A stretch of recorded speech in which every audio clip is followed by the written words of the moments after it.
memerlukan kerjasama dan partisipasi aktif dari semua pihak, baik pemerintah, masyarakat, maupun dunia usaha.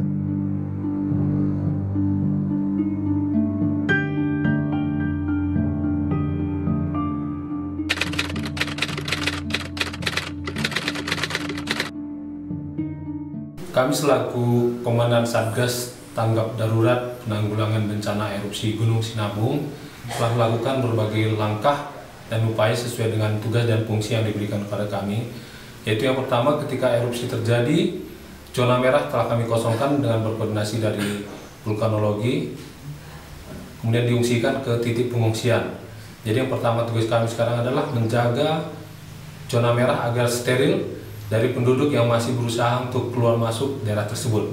Walaupun kami mengakui kadang masih ada 1-2 masyarakat yang mencoba untuk masuk, sehingga sekarang kami sudah pasang portal di jalur-jalur masuk ke dalam zona-zona merah tersebut. Kemudian yang kedua, bagi masyarakat yang sudah ada di pengungsian ini juga menjadi tanggung jawab kami, di mana pengungsi tersebut sekarang disiapkan tempatnya, kemudian kebutuhannya, di mana ada 9 titik pengungsi yang sudah diurusi. Nah, di samping itu karena ini merupakan tanggap darurat yang berkelanjutan dan cukup lama, sehingga ada muncul beberapa permasalahan. Yang pertama, bagaimana tempat tidur mereka, ini juga menjadi tugas kita. Kemudian bagaimana anak-anak sekolah mereka yang harus dititipkan ke sekolah terdekat, sehingga kita siapkan kendaraan setiap hari antar jemput. Tapi sampai sekarang penanganan pengungsi sejauh ini dapat berjalan dengan baik dan lancar.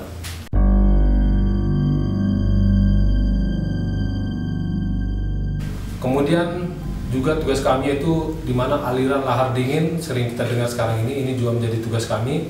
Kami tiap hari memantau aliran lahar dingin seperti kemarin terjadi di desa Sigarang-Garang sampai menghanyutkan 1 buah rumah dan merendam 3 rumah. Dan informasi terakhir juga kami laporkan bahwa jembatan yang ada di Sigarang-Garang sudah mulai hancur. Ini akibat lahar dingin. Ini kami upayakan agar tidak ada masyarakat yang berada di sekitar aliran sungai tersebut, karena itu memang seharusnya sudah dikosongkan. Kemudian di samping itu kami selalu melakukan patroli lingkar luar. Ini tugasnya untuk apa? Untuk menghindari masyarakat yang berada di sekitar zona merah tersebut masuk. Seperti kita ketahui bahwa di zona merah ini lahan pertanian penduduk masih ada, tanamannya masih ada. Nah, masyarakat sering kadang berusaha untuk memanen.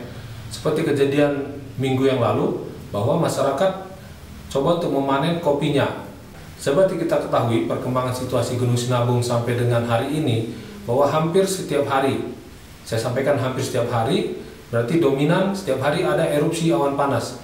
Bahkan minggu lalu sampai ada 1 hari 7 kali erupsi awan panas yang cukup besar, yaitu sampai 3 km awan panasnya dengan ketinggian kolom lebih kurang 2000 meter.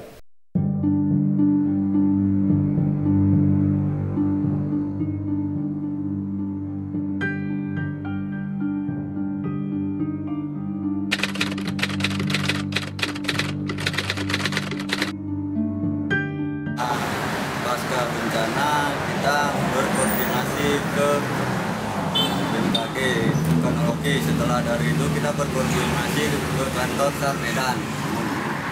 Bertambahkan anggota bahwasannya Gunung Sinabung meningkat.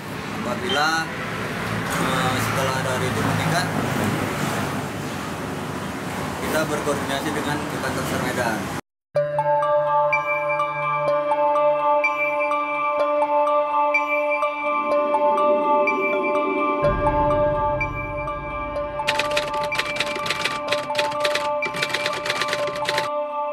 Rencananya PMI telah bekerja, yaitu pendistribusian logistik, yaitu pembagian masker kepada yang kena dampak abu vulkanik, pendistribusian air, dan pemberian izin kesehatan perorangan kepada pengungsi,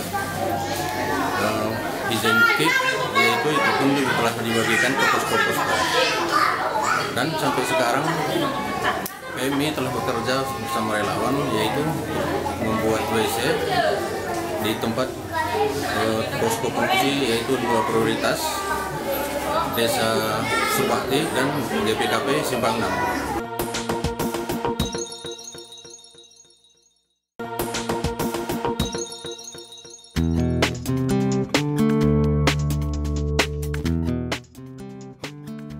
Sesuai dengan visi dan misi BNPB, maka pasca bencana ada dua hal yang dilakukan, yaitu rehabilitasi dan rekonstruksi.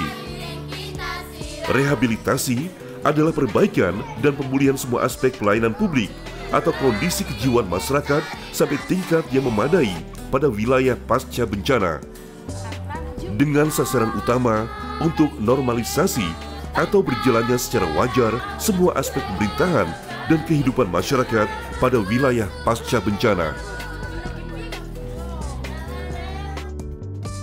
Sedangkan rekonstruksi adalah pembangunan kembali semua sarana dan prasarana kelembagaan pada wilayah pasca bencana, baik pada tingkat pemerintahan maupun masyarakat, dengan sasaran utama tumbuh dan berkembangnya kegiatan perekonomian, sosial dan budaya, tegaknya hukum dan ketertiban, dan bangkitnya peran serta masyarakat dalam segala aspek kehidupan bermasyarakat pada wilayah pasca bencana.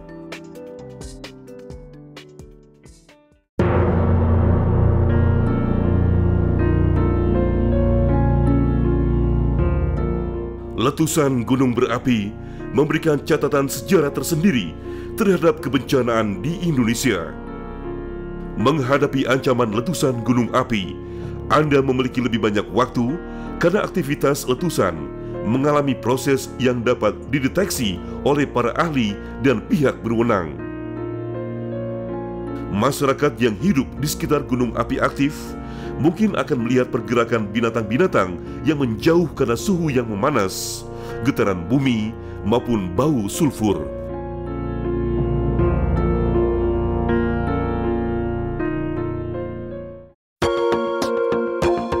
Apa yang dilakukan sebelum terjadi letusan gunung api?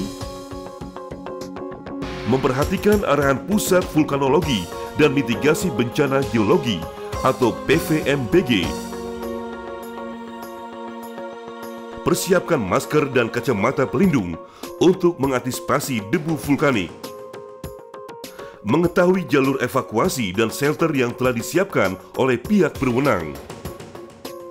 Lampu senter dan baterai cadangan, uang tunai secukupnya, obat-obatan khusus sesuai pemakai. Apa yang dilakukan pada saat terjadi letusan gunung api? Pastikan Anda sudah berada di shelter atau tempat lain yang aman dari dampak letusan. 2. Gunakan masker dan kacamata pelindung. Selalu memperhatikan arahan dari pihak berwenang selama berada di shelter. Apa yang dilakukan sesudah terjadi letusan gunung api? Apabila Anda dan keluarga harus tinggal lebih lama di shelter, pastikan kebutuhan dasar terpenuhi dan pendampingan khusus bagi anak-anak dan remaja diberikan. Dukungan orang tua yang bekerja sama dengan organisasi kemanusiaan dalam pendampingan anak-anak dan remaja sangat penting untuk mengurangi stres atau ketertekanan selama di shelter. Tetap gunakan masker dan kacamata pelindung ketika berada di wilayah yang terdampak abu vulkanik. 3. Memperhatikan perkembangan informasi melalui radio atau pengumuman dari pihak berwenang. Waspada terhadap kemungkinan bahaya kedua atau secondary hazard berupa banjir lahar dingin.